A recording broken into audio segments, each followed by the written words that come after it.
Eh bien bonjour et bienvenue une nouvelle fois sur l'espace dédié au site mécaniqueuniverselle.net, le site qui vise à démontrer que l'humanité dans sa totalité, le phénomène humain, évolue progressivement vers son ultime perfection. Alors cette perfection, pour schématiser, on peut dire que c'est le paradis. On construit sans le savoir le paradis pour nos futurs descendants. Alors évidemment, il faudra encore quelques siècles d'évolution, peut-être 2, 3, 4, peut-être 10 siècles, mais l'humanité, elle a le temps. C'est l'homme qui est dans le temps est contenu, mais l'humanité, elle est née il y a déjà très très longtemps. On a fait une des plus grandes parties de ce chemin vers cet état de perfection. Mais voilà, il reste encore un petit peu de chemin à faire. Et donc le but de cette théorie, c'est d'essayer d'éclairer ce que nous sommes en train de réaliser de façon inconsciente pour pouvoir évoluer de façon consciente, c'est-à-dire éviter d'évoluer par antagonisme, par la violence, par la guerre, par les conflits, etc. Donc ça a une vocation d'apaiser un peu l'humanité, la base de cette théorie, entre autres.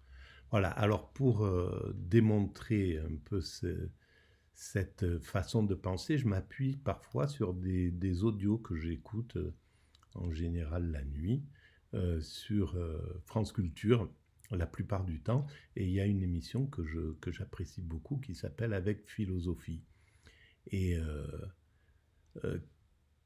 qui là était consacré à la alors que je retrouve cet espace, pardon, à la métaphysique. Donc j'ai déjà fait plusieurs vidéos sur la première partie de cette théorie et de cette vidéo, et là c'est le numéro 4. C'est un peu confus, je suis désolé. La métaphysique est-elle un délire? C'est un peu provocateur l'entrée en matière. Donc ce que je fais, en général je pratique comme ça, je lance cette audio et puis je fais des digressions à partir de ça et j'essaye de démontrer un petit peu, de préciser ma théorie. Je prends appui, je prends un peu prétexte sur ces vidéos. Et en même temps, ça permet d'apprendre des choses parce que les intervenants, c'est souvent des professeurs de philo ou des philosophes et qui ont une façon d'exprimer les choses qui est vraiment très très intéressante. Donc voilà.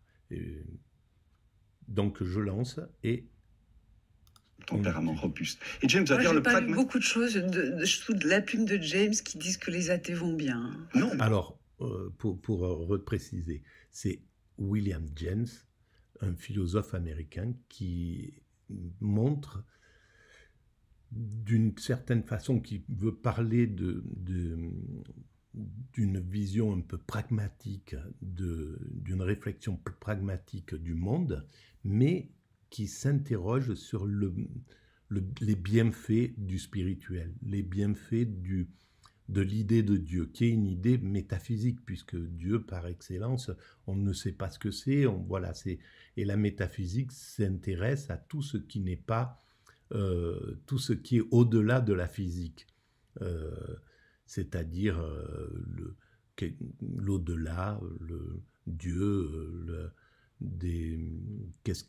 pourquoi il y a de la matière plutôt que rien, pourquoi il existe quelque chose, quel est le sens de la présence, de notre présence au monde, etc. Ce sont les questions fondamentales pour moi, mais que la physique, en général, ne veut pas vraiment s'intéresser à toutes ces questions-là. C'est pour ça que depuis un siècle ou deux, la question de Dieu est mise de côté par la philosophie, par la science, etc. Même si au final, elle cherche Dieu, pour moi, mais ça n'est pas dit.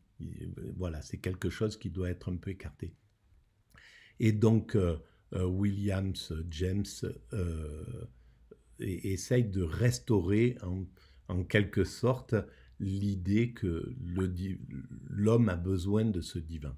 Mais il va dire Je trouve ça un peu orienté. le tout se joue. Le tout se joue entre les deux.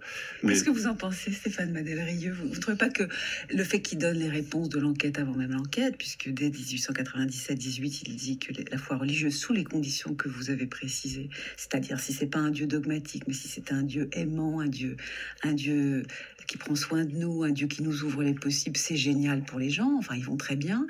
Il va vers là, quoi. Et son enquête démontre cela. Alors c'est vrai qu'il y a une différence entre la génération de James et puis la génération de Dewey, 20 ans plus tard, le grand successeur pragmatiste, qui lui, dans un livre qui s'appellera Une foi commune, essaiera de réorienter la foi des réalités surnaturelles et proprement religieuses vers quelque chose comme l'idéal démocratique, par exemple. Et il recherchera à capter l'énergie, le dévouement qui sont détournés, dit-il, vers des croyances surnaturelles au profit. En somme, il cherche à laïciser l'idée de Dieu, de le faire passer de la religion au monde profane. Et de l'intensification et l'amélioration des interactions entre les êtres humains. Donc il y a bien là l'effort de captation chez Dewey qu'on n'a pas encore chez James. Néanmoins, James est très critique envers un grand nombre de religions et de religieux. Qu'il appelle dogmatiques, asservissant les gens, etc. Voilà, parce qu'il est critique de toutes les formes de pensée dogmatique qui cherchent effectivement dans des croyances absolument vraies ou dans une forme de quête de certitude, une source d'autorité qui devrait nous imposer certaines normes dans la conduite et dans la pensée. Donc c'est un philosophe anti-autoritaire pour ça en matière religieuse. Alors, c'était tout à fait normal.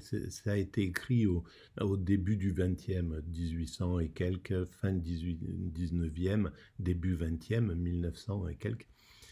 Et c'était l'époque où il fallait s'opposer évidemment aux religieux qui imposaient beaucoup de règles, etc. Donc il y avait une lutte contre le religieux qui a donné naissance à la laïcité, et c'était très important à ce moment-là de pouvoir contester justement les dogmes religieux qui étaient certains obsolètes. Il fallait vivre comme ça, écarter le plaisir au profit de la souffrance ou des choses comme ça, et qui n'étaient plus pertinents pour le monde. Mais en même temps, ça a oublié pendant cette période-là l'importance des religions qui depuis 3000 ans, 4000 ans, ont tout ce qu'elles ont apporté à l'évolution de l'humanité. Elles ont permis à l'homme d'apprendre à maîtriser ses pulsions, à maîtriser son comportement, etc. Il y a eu des avancées majeures grâce aux apports des règles religieuses et des religions, au fond, et de partout sur la planète. En Occident, ça découlait du judaïsme, du christianisme, de l'islam, et du côté oriental, c'était l'hindouisme, le bouddhisme, le zen, etc. Mais toutes ces religions, toutes ces spiritualités, elles ont permis à l'homme d'apprendre à maîtriser ses pulsions, à lui donner un cadre, etc. Et donc cette partie positive n'était pas vraiment comprise pendant longtemps. Il va falloir restaurer cette image du spirituel. C'était logique de se bagarrer contre lui, c'était logique de contester son dogmatisme, mais il faut aussi voir le côté positif des choses, et donc c'est... Et dans le contexte religieux de l'époque, il est ce qu'on appelle un moderniste, au sens où il veut adapter effectivement les croyances religieuses aux avancées des sciences et non pas réaffirmer comme ce qui va bientôt s'appeler les fondamentalistes aux États-Unis à partir de 1909 les dogmes ou la vérité des dogmes religieux. Il n'est pas du tout effectivement là-dedans et il les critique. Et du point de vue des expériences religieuses, ils ne considèrent pas qu'elles sont toutes bonnes. Là, on passe à... Mais ce que je veux juste... Excuse-moi. Alors, je suis désolé, je coupe la parole à tous les intervenants, mais bon, c'est un peu ma nature parfois. Alors, donc, il y a cette... Et ce qu'il faudra aussi réfléchir, c'est pourquoi le retour des dogmatiques. Pourquoi, on le voit aux États-Unis, pourquoi les fondamentalismes religieux reviennent sur le devant de la scène avec tant d'importance en ce moment. Alors, à mon sens, moi j'essaye de l'expliquer par le fait que on est en train de passer vers l'universel et ça fait peur un petit peu à tout le monde. C'est pour ça qu'il y a ce retour au nationalisme, ce retour à tout ce qui peut nous protéger, tout ce qui a, toutes les choses qui pourraient nous protéger. Parce qu'on sent bien que l'humanité, elle va vers l'universel, qu'elle va vers ce côté où la fin des frontières, la fin d'un monde, et puis la liberté, une liberté absolue qui est un peu dérangeante, qui est un peu difficile à supporter. Donc le religieux, de façon un peu dogmatique, revient, le nationalisme revient, etc. Mais c'est qu'une période de l'évolution. C'est lié à la peur de cet inconnu qui est l'universel vers lequel on va. Juste signaler, parce que la fin du livre est très intéressante, c'est que même quand il critique, par exemple, l'esprit, je cite, de domination ecclésiastique, de domination dogmatique, il dit très vite, mais de toute façon, ça va s'arrêter, ces choses-là. Les bonnes religions, plus douces, vont triompher sur les anciennes. Vous voyez, il a tendance à minimiser la gravité. Et il y a une autre chose qu'il minimise. Il avait raison sur la distance, mais ponctuellement, les religions les plus dures peuvent revenir. Le plus dogmatique revient, mais globalement, ça sera la douceur qui va l'emporter. C'est comme ça dans l'évolution. On l'a vu par exemple avec les Romains.